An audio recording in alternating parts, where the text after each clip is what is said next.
Hello and welcome to another video. It is I, Craig, and today we are focusing on one artist. She was born in Aberdeen, Scotland, December 25th, 1954. Annie Lennox is who I'm referring to. Annie has had a solo career. She's been in two bands. One is not very known, and the other was huge in the 80s. So we're just going to get right to it. In 1976, Dave Stewart and Pete Combs formed a band. They first were known as The Catch, and they can't remember how they met Annie, but Annie joins the fold. They then added Eddie Chin and Jim Tooney and changed their name to the Taurus. Their debut album was released in 1979, and it was self-titled The Taurus. That is the only one of their catalog that I do not own. Their second album came out in 1979 as well, and it was called Reality Effect. There's a very lovely Annie right there. I believe it's Dave that's staring down there. On this album, they did a cover of a very well-known song called I Only Want to Be With You. I was very familiar with the Bay City Rollers version. I believe that was a cover as well. That's the one I was really familiar with. My copy of this album is a white label promo. Let's see if we can see that. Oops, upside down on the Epic label. Ooh, that thing's filthy. It needs clean. Maybe I won't be showing them under this light. And it takes too much time. Okay. Their third and final album was released in 1980, and it is my favorite one of theirs. This is Luminous Basement. This has Don't Say I Told You So, Time Drags So Slow, So You Want to Go Away Now. So with the Taurus, Annie was considered a lead vocalist, but she was mostly kind of a background vocalist, and she did take leads on several of the singles and several of the tracks on the albums. Pete Combs was the other vocalist. I didn't really know anything about the Taurus until probably maybe 10-15 years ago, and I happened to be in a antique shop, I think, and I found this exact copy, and I saw her, and I was like, that's fucking Annie Lennox. And I couldn't believe I didn't know that. But they were not that big in the US. The only other release I have of theirs is a Greatest Hits compilation that came out in 1984. Sorry, the glare there. Dave and Annie wanted to be a little more experimental, and it just wasn't kind of falling in line with what they were doing with the Taurus. So they broke off, and they became the Eurythmics, and everybody knows the Eurythmics. I think there's a misconception. I think a lot of people think that Sweet Dreams Are Made of This is the debut album of the Eurythmics. It is not. And we'll get into that in just a second. They were named after a pedagogically, I can't say that fucking word, and I looked up what it was, and it still didn't give me, I think it has something to do with music, but it's an some sort of exercise system or something that Annie encountered as a child. I tried to research the word, and I was not getting the answers that I was wanting, because I'm not very smart when it comes to words that I don't understand, and so I'm still kind of bleh when it comes to that pedagogical word that I cannot say or even want to, so we're just going to stop right there. So their debut album was released in 1980. I have a German pressing of this. It was called In the Garden. In the Garden, to me, and I actually just recently listened to this, it actually really reminiscent of what they did with the Taurus. The Taurus was kind of like a post-punk band, and definitely more guitars, definitely more, you know, you could feel the beginning of the keyboards and the more of the electronic sound that Eurythmics would have later was definitely starting to sprout in this first album. But it was definitely more of that kind of post-punk type of, a little more rockier than anything that we're going to see again from the Eurythmics. So the album everybody knows, released in, sorry, I took notes because I'm forgetting everything, 1983. Sweet Dreams Are Made of This. Sweet Dreams was not the first single off of this. It was actually, why can't I think of what song it was? Love Is the House and Love Is a Stranger was actually released as a single before Sweet Dreams. Sweet Dreams was the fourth single to be released off of this album, and what a single was it. That video, that was the first song I ever heard by Eurythmics. That was the first time I ever saw Annie Lennox. It was even before we had MTV. I remember watching music videos on a program on, I think like TBS or TNT or whatever it was, called Night Flight. And on Fridays and Saturdays, starting at like midnight, they would play music videos all night long. That was the very first time I saw Annie Lennox and I heard the song Sweet Dreams. I was blown away. There is this woman dressed in a suit and very androgynous, another word I cannot say, and her bright orange hair, and just like there was something I'd never witnessed before. And that song, which annoys me now because it is the most popular song by them, and I feel like their catalog is just insanely good, and Sweet Dreams is probably at like the bottom of the barrel for me when it comes to their music. Now, always grateful for it and always love it because that is what introduced me to this band and to Annie. But yeah, it just, I don't know. It actually starts with Love Is a Stranger, which is one of my top favorite Eurythmics songs. And we have the 12-inch single for Love Is a Stranger. Also in 1983, so Sweet Dreams was released in January of 1983. In November of 1983, this spectacular album was brought into the world, I guess you could say. And this is Touch.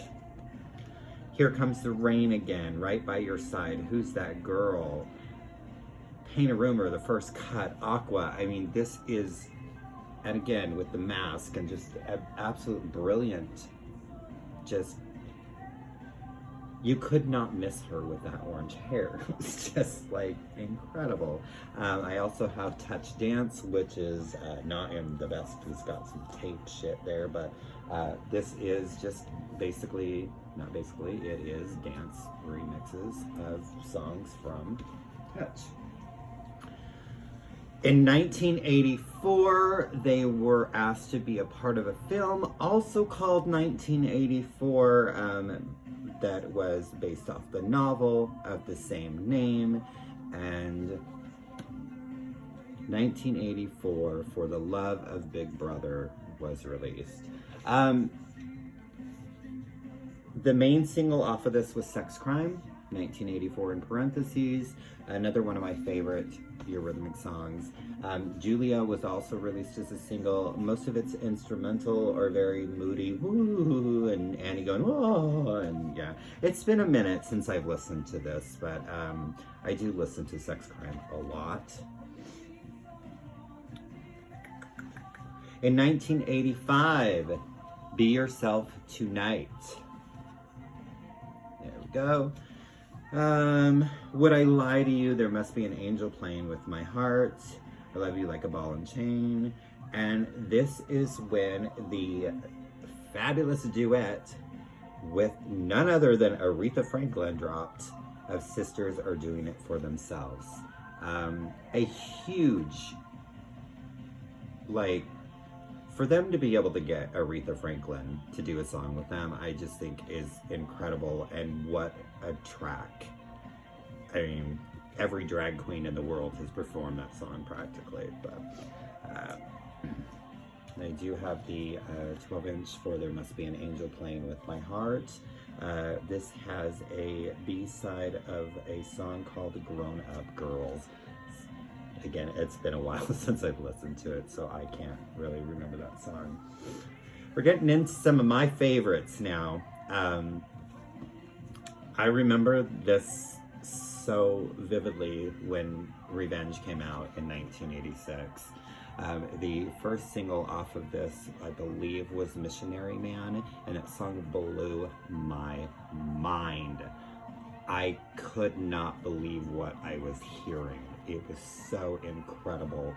This is where we start with an Eurythmic album that there is not a track on this record that I don't like. There is not a track on this record that does not have some significant meaning to me.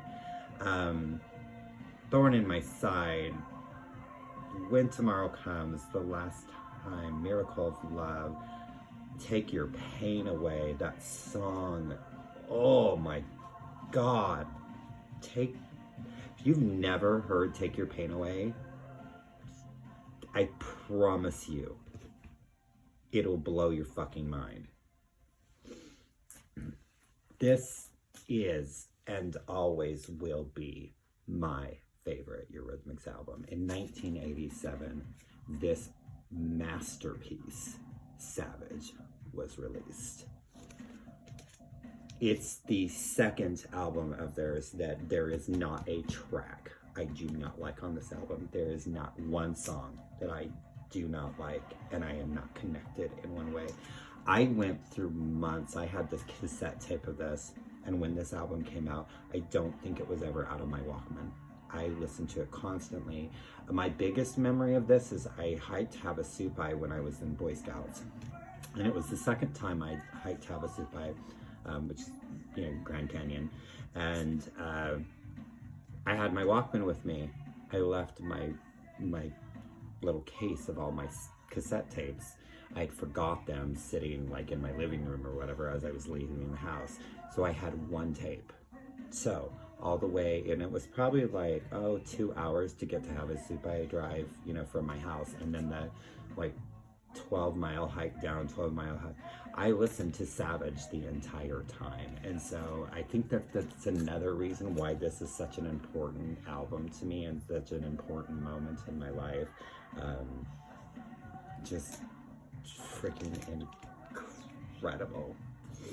In and we do have the 12-inch single for I Need a Man, which I didn't really talk about any of the songs off that album, but they're all spectacular. So, You Have Placed a Chill in My Heart, another one you need to listen to.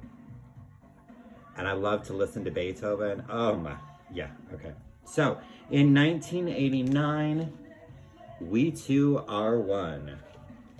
This would be the last time we would see Eurythmics for 10 years.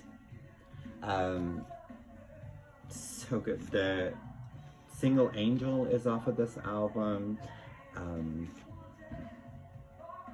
Doesn't have the titles listed on the back, so look at them. And then now we've gone more into the platinum, into the white hair, which is one of my favorites. Like, look at the elegance. Look at just heavenly. I do have the 12-inch for Angel, which has a new mix of Sweet Dreams on it. And in 1999, their final album is released, and that is Peace. They did do a tour for this. The last time we would hear from Eurythmics would be in 2005. They did a Ultimate collection. That Ultimate collection had a song called I've Got a Life, and that is the last recording that I'm aware of that was done by Annie and Dave. So the band they were together from 1980 to 1990. They reformed in 99 to do Peace, 2005, and then did 2 reunions in 2014 and 2019. Annie decided to do a solo career, and her debut album, Diva, came out in 1992. I remember when this came out, I remember having to like right away go out and pick it up and just being just flabbergasted by it. The first single off of this was Why, and I believe Walking on Broken Glass was the second single, which those are the first 2 tracks off of this. Little Bird is probably one of my favorites. There's a really great dance mix of it, and Money Can't Buy It, Primitive. It's just, what a fantastic debut. Her second album came out in 1995, Medusa. This is all covers, and some brilliant covers. The first single off of this was No More I Love Yous. I cannot remember for the life of me the name of the band that originally did that. Sounds nothing like hers. She did Take Me to the River, A Wider Shade of Pills, Wider Shade of Pale, Train in Vain, Don't Let It Bring You Down, just Waiting in Vain. It's just for a cover album. And the thing is that I didn't know a lot of the songs when this came out. I hadn't heard a lot of the originals. I have now. I didn't realize it was a cover album when it first came out. I thought it was all like original Annie tracks. It was not. And then I do have this club mixes done by Junior Vasquez. It has a crap ton. So it's got mixes of Train in Vain, No More I Love You, I guess, and Waiting in Vain. So it's pretty cool. And it's a double disc. So in 2003, so Medusa came out in 1995. In 2003, Bear was released.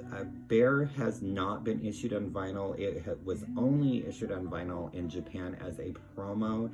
It goes for insane amount of money. I think the last time it sold on Discogs, it was over $700, if I'm not mistaken on that.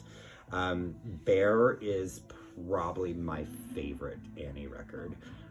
It's got Pavement Cracks. It's got songs that I can't remember the damn name of the titles. Bitter Pill, I think is one of them, which is just phenomenal. And yeah, so please, I need a vinyl release of Bear.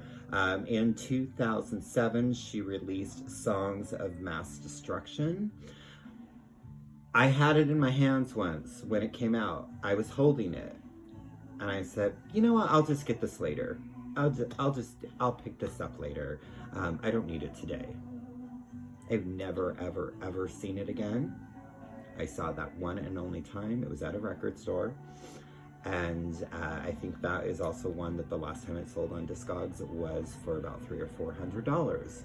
Kick myself every day for not purchasing that. So next, it was just reissued in 2020.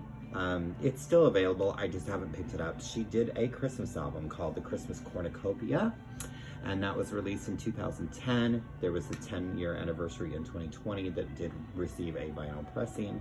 I just haven't added it to my collection yet. I will, but it's like always when I think about it, it's not Christmas time, and I'm like, do I want to buy a Christmas album when it's not Christmas time? But maybe I should just get it over with and buy the frickin' thing.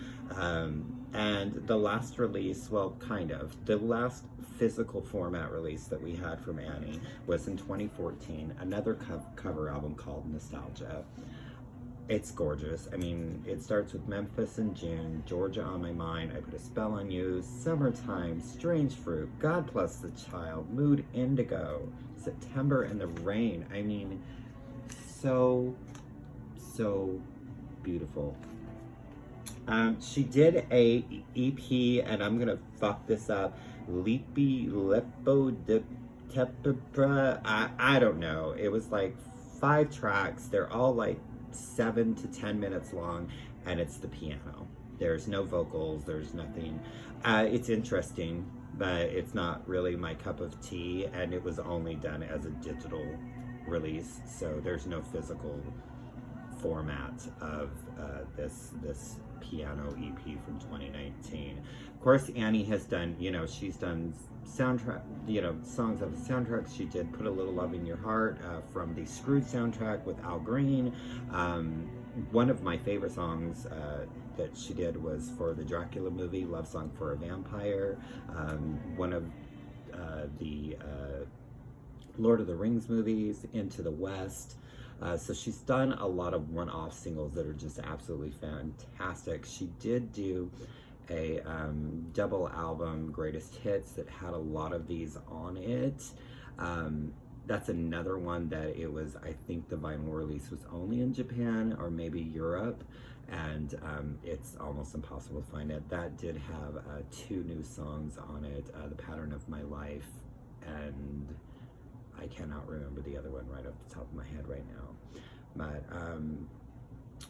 there's something so special about Annie Lennox, and if you don't get that, like, you're mental or something. And this has kind of been long, so obviously I'm missing things in my collection of hers, and so Taurus, I've got to get that. There was also a live album of Eurythmics that was released. It was taken from several different concerts. It was from like 86 to 90. Actually, I think I have it written down here. 83 to 89. It only received a vinyl release in Greece, and that goes for about $178. So obviously I don't have that.